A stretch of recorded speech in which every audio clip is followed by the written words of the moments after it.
Hey guys, Aaron Farmer here with my sugarfreejourney.com. And so in yesterday's video, we looked at Senator Ron Johnson's interview with Tucker Carlson, where he said he took himself off of a statin and saw all these benefits to his health, things that were going wrong with him reversed pretty quickly.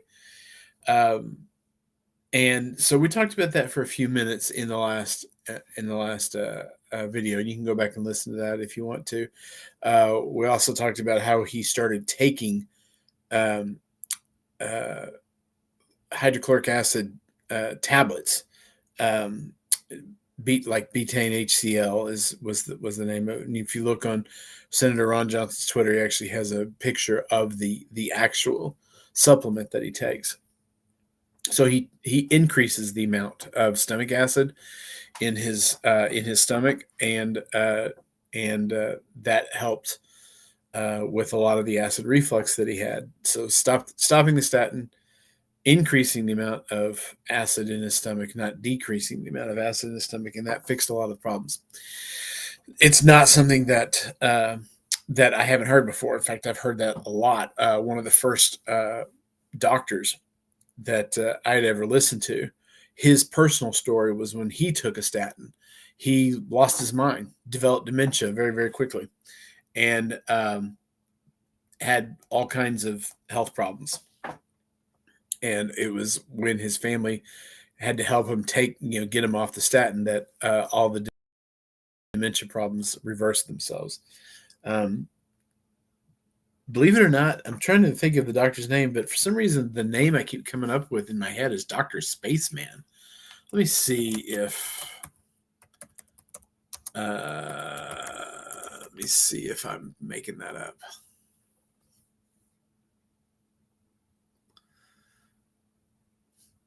No, it wasn't. It wasn't Asim Malhotra. That's what. That was what. Um,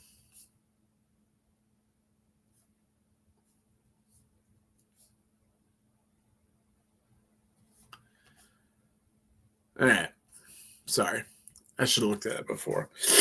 Um, but that's something that's very common. So what I wanted to talk about today was I found a post from a doctor that outlines exactly what it is that's going on with statins, and he posted this as a response to some of what Senator Ron Johnson said. What the post that started this. This is from someone else, Dr. Ammerling, said the key point is that Senator Ron Johnson took himself off statins.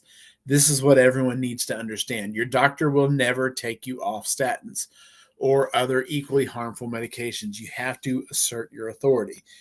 Once you get on almost any medication, the chances, unless it's like a antibiotic or something, chances of you being taken off that medications are pretty slim, because that's the point of our medical system nowadays, is to get you on as many medications as they can get you on.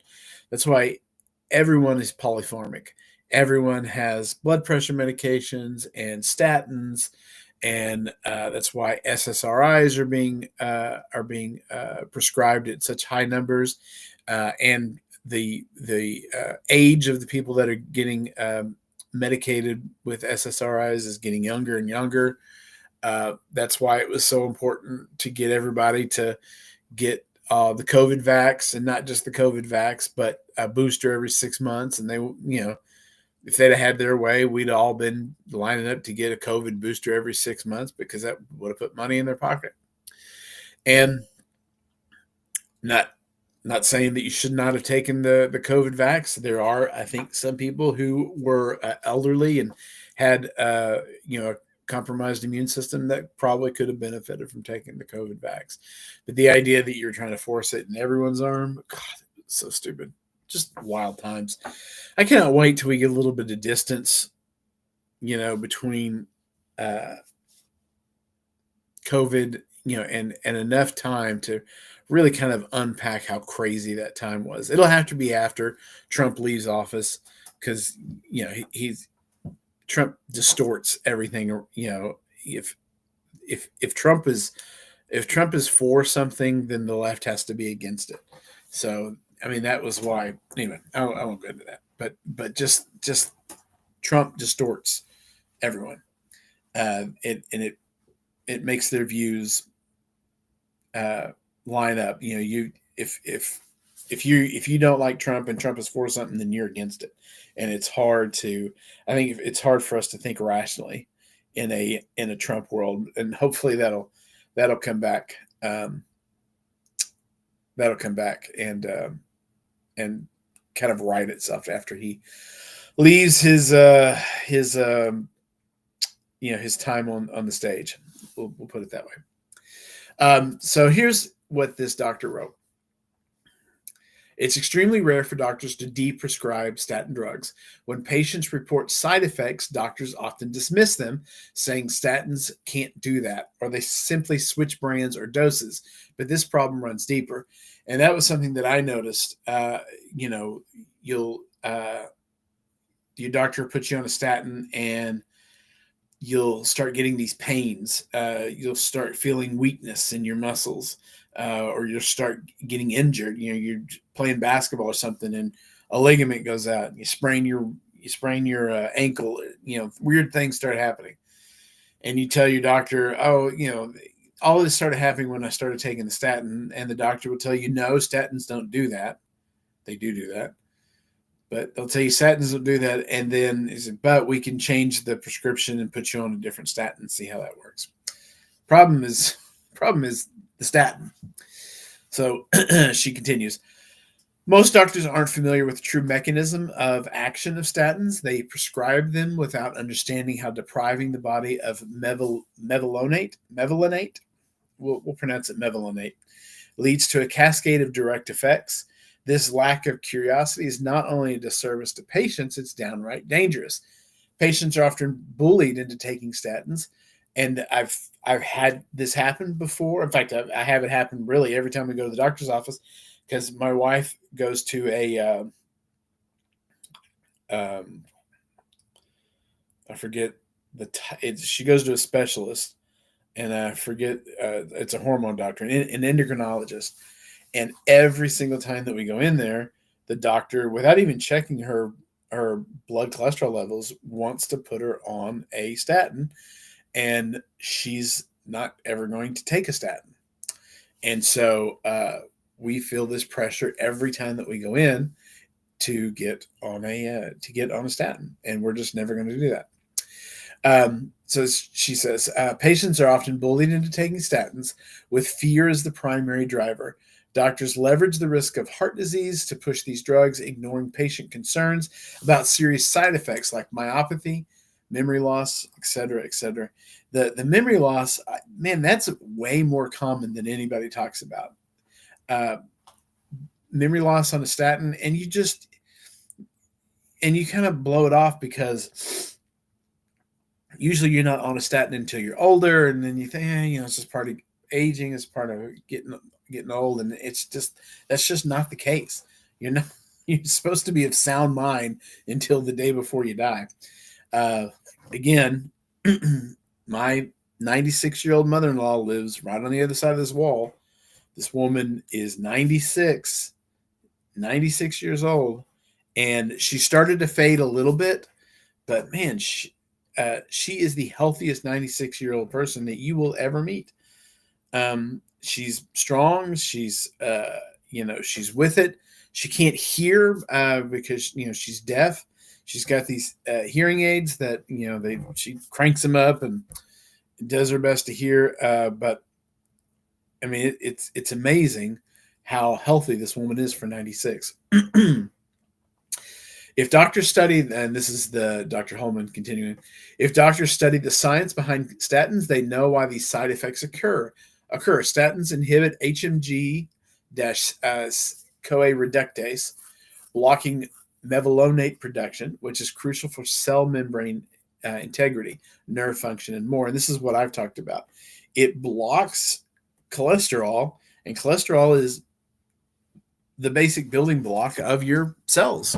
So, I mean, you imagine you're trying to build a a building with concrete and you reduce the amount of concrete that's available to build the building, well, that building is not going to get built very well. The result, patients either suffer in silence. Many stop taking statins without ever discussing it with their doctor, fearing judgment or further pressure. This silent discontinuation is a red flag for a broken doctor-patient relationship, and that's very true. We need a shift in medical practice. Doctors must be curious, question the status quo, and prioritize patient well-being over pharmaceutical interest. Deprescribing should be a viable option, not a taboo. If your doctor ignores or dismisses your statin side effects, the onus is on you to do further research. Don't rely on incurious doctors who cite pharma funded studies, and flawed trial data to persuade you of the drug's efficacy. Make informed decisions. Don't be afraid to assert your authority if you're experiencing problems. And again, this is about us being proactive with our health, understanding what these drugs do before we get into them. And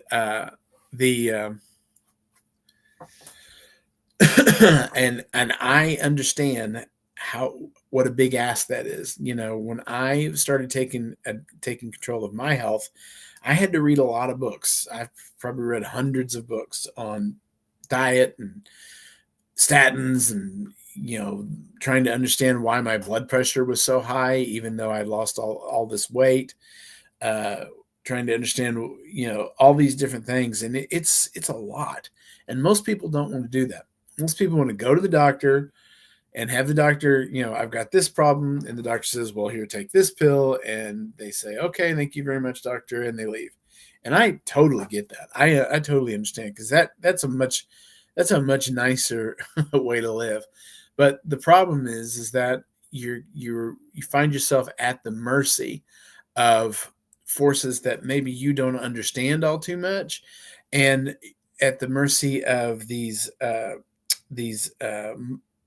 monetary interests that don't have your best interest in mind, that they do well when you're on a pill. And if you're the kind of person that doesn't want to constantly be on pills, that's not what you want.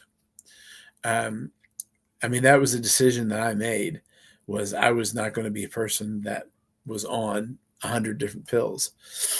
And so it was a decision I made. So I had to do the research. I had to understand what it was about statins in particular, because I think statins is the big one. I think very few people need to be on statins.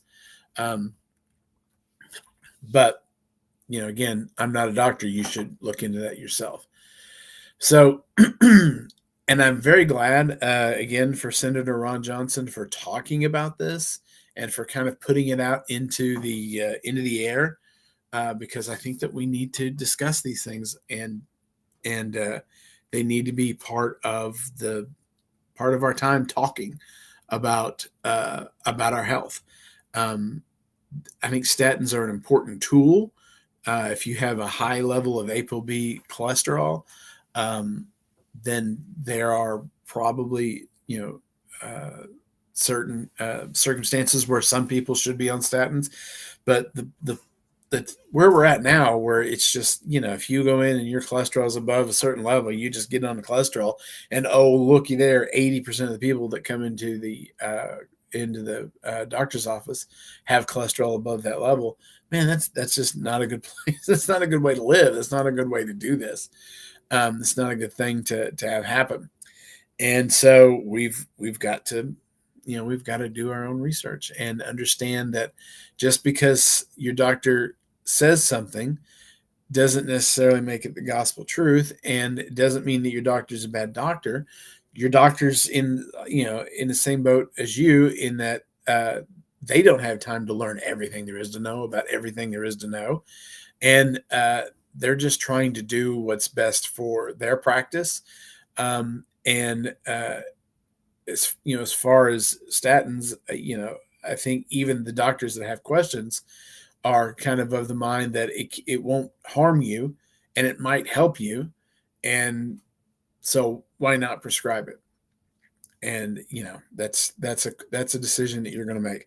I tell you one one video that I watched that really helped me kind of understand the math behind statins was you'll have to go find it. It's Dr. David Diamond's talk where he's talking about the difference between absolute and relative risk.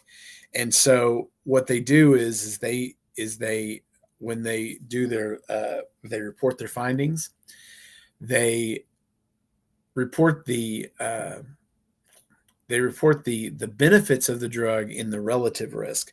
They and then they report the side effects in absolute risk. So here's how that works. So let's say something. Let's say that you have a 2% chance of having a heart attack. I'm just making up numbers. You have a 2% chance of having a heart attack, and if you take this drug, it reduces the amount of heart attack risk to 1%. So you went from 2% to 1%. Well, that's a 100% drop or a 50% drop in your relative risk. Because the difference between 2% and 1% is, that's a 50% reduction in risk. And so when you do your marketing materials for the statin, you report that as, people who took the statin saw the risk of heart attack drop by 50%.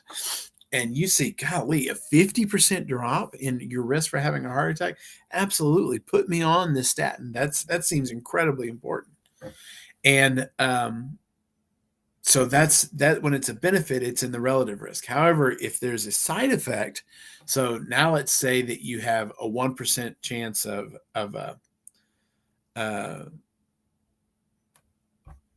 what a side effect would be. Let's say you have a 1% chance of getting dementia. That's your baseline risk of getting dementia. And if you take this pill, it goes up to 2%. So it's pretty much the same numbers we were using before. Well, when they report the side effects, the difference between 1% and 2%, they report that in absolute risk. So the difference between 1% and 2% is 1%.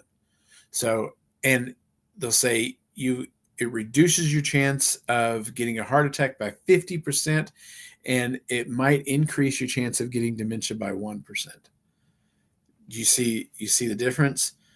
Same numbers, the exact same numbers on both sides, but the reporting one in relative risk. So the relative difference between 1% and 2% is 50. 2% and 1% is 50%. So you have a 50%, reduction in your risk of getting a heart attack, but the 1% difference that is, that increases your risk of getting dementia, that's reported in. So you can get, only a 1% increase in your risk of getting, getting dementia. And I know maybe I didn't say that real clear, and I apologize about that. But that's what's happening with statins. And again, I want to make this very clear. I'm not a doctor. You should not take any medical advice from me. This is just stuff that I've learned over the years, and it's the reason why I don't take a statin. It's the reason my wife won't take a statin. And I think they do more harm than good for most. There are, however, people with high ApoB type cholesterol, which is a type of cholesterol that rarely gets tested for, but probably shouldn't be tested for, because it's the high ApoB cholesterol that actually causes heart disease. Those people might benefit from a statin, and if that's you, then absolutely take your statin if you want to do that. But I think the biggest benefits in terms of a reduction in risk of heart attacks or cardiovascular disease comes from just stop eating sugar and grains and seed oils. Just stop eating those foods, and you're going to see a massive